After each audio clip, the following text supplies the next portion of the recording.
ashes to ashes.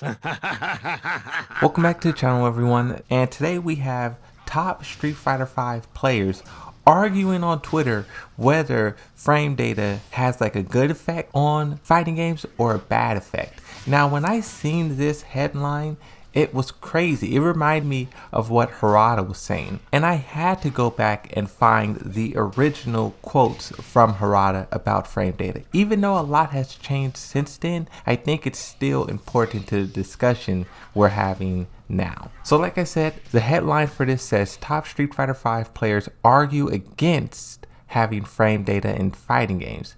Twitter actually has mixed feelings about it. Now, Punk is the one who started this. Punk, he's a very skilled, talented Street Fighter player.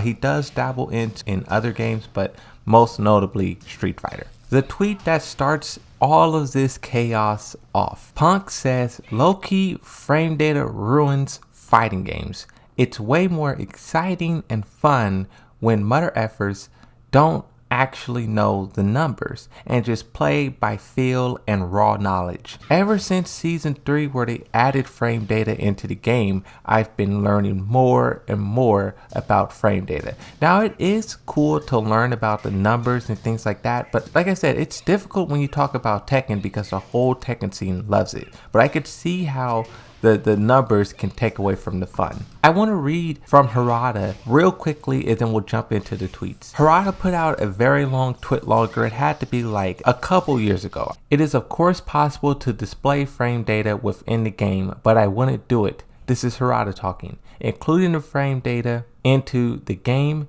there are things to consider when you have given the player access to this data. If a player could easily access the data such as within the game, it allows players to uncover and find out the intricacies and details about the characters and their movesets much faster, which can lead to an impact on the game's lifespan. Talking real briefly about this, so it took me a very long time to become somewhat decent with Yoshimitsu, and I wonder how much faster I could have gotten if I had access to frame data. I see some people, they pick up Tekken 7 for the first time, over the past 1 to 2 years, and with frame data at their disposal, learning the game from the start with frame data, these people are becoming very, very better. They're way stronger than when I was in green ranks. I know we always make fun of green ranks, but the green ranks overall is better than when I was in green ranks, like 7-8 years ago. That's one thing you do have to keep in mind.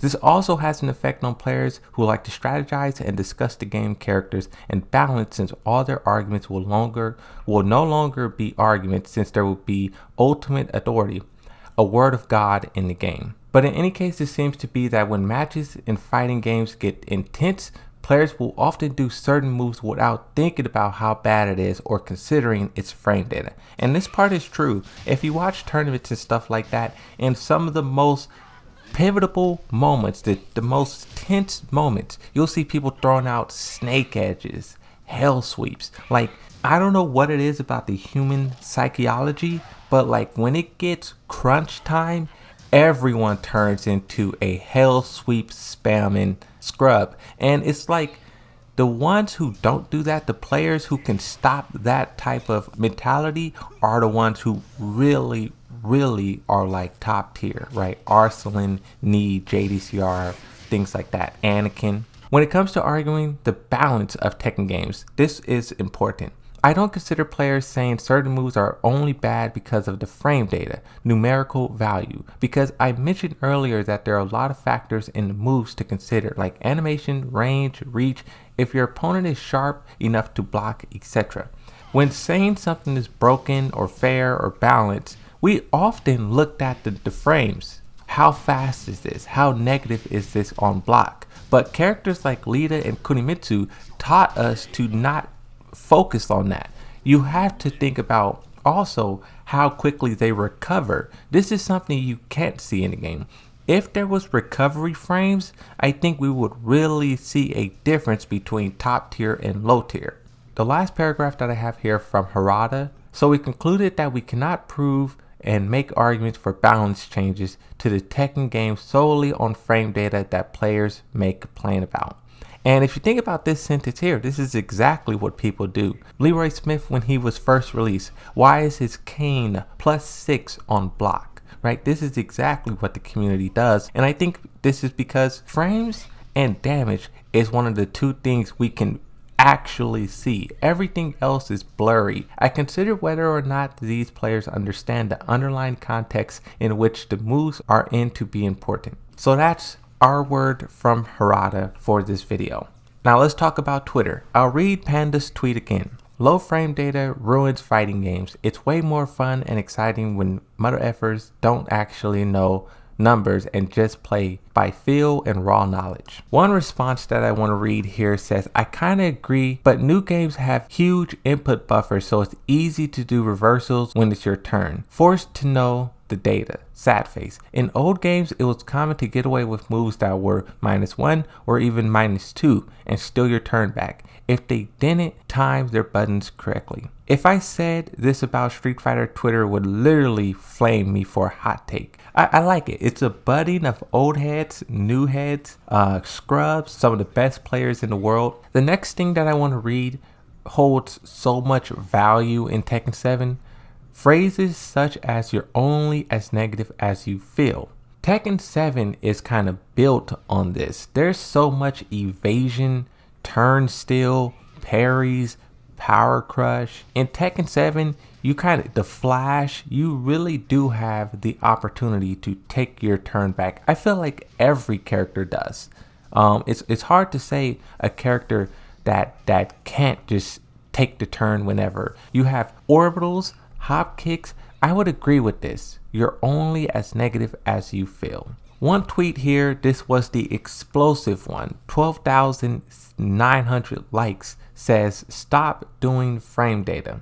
Punches were not supposed to be given numbers, years of counting, yet no real world use for knowing frame advantage. And you could read the rest. Basically, this person is just like making fun of the whole frame data idea. And this is in response to Punk. Looking at the actual responses to Punk's Twitter, you can kind of see a mix of both. Numbers or no numbers, people will eventually figure it out anyway. Here's the thing.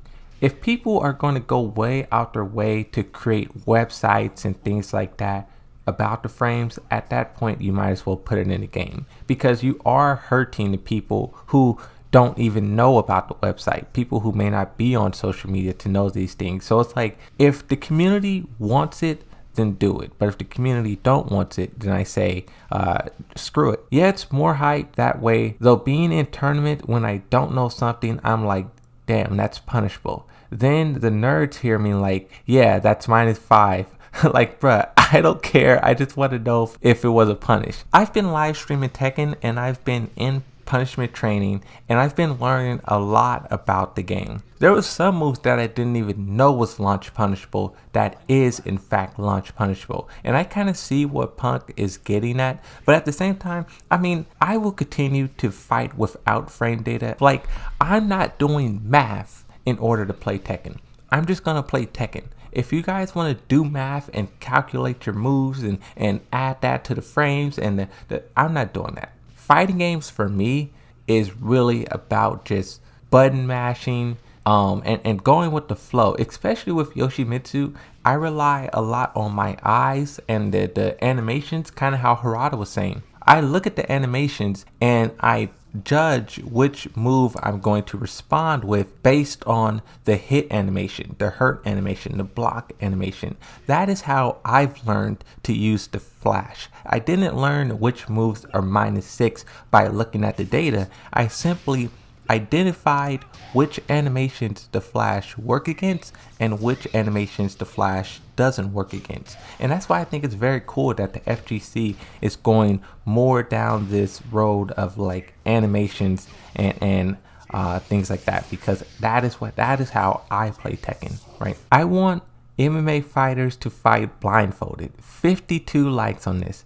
Literally not what he said at all. Another example that I can give, something similar to this, is you guys know I play a lot of Call of Duty. Call of Duty, it does show you how much damage a gun does, but it's just a bar. That bar we really don't know what it means.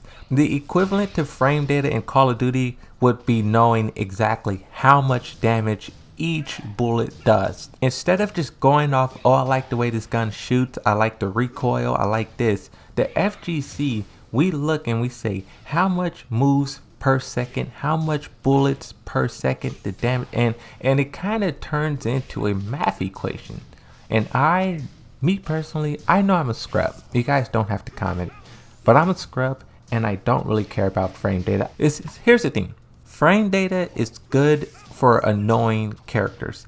A character that I feel is fair and balanced, I'll never use frame data. But characters that I think is broken and overpowered, frame data is necessary because that's the only way you can beat them, is by learning every single thing about the character. That is when I think frame data is necessary.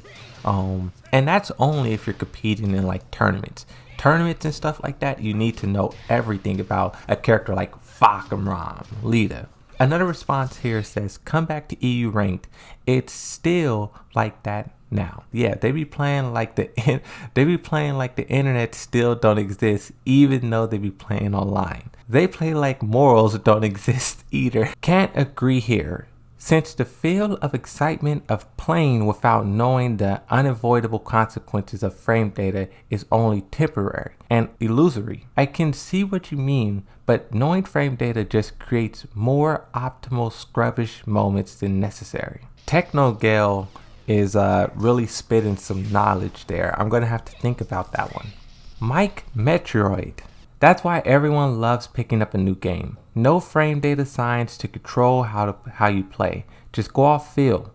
Chaos, but it's terrible. MK9 had no frame data for almost 2 years. It was baffling how bad we were playing it because of it. And that's pretty much it for this video. No definitive answer. With this video, I'm not trying to say that frame data shouldn't be in Tekken 8 or shouldn't be in Street Fighter 6. It most certainly will be. Math, the numbers, calculations, all that stuff, to me, it does suck the fun out for me. But I do know there are some people who love to spend hours in practice mode. For example, Eris, he picks up a new game and he doesn't even touch online. He goes into practice mode and he just starts labbing characters. People who love the frames, and I think there should be a way for both of them to coexist. Don't make the frames too important to where you have to study everything, but also put the frames there for people who want to. I think there is some common ground, and the fighting games of the modern era is doing the best they can. That's going to be it for this one though. I just want to talk about this and share my thoughts. Let me know what you guys think down below. Like and subscribe if you enjoyed this, and I'll catch you guys in the next one. Bye bye.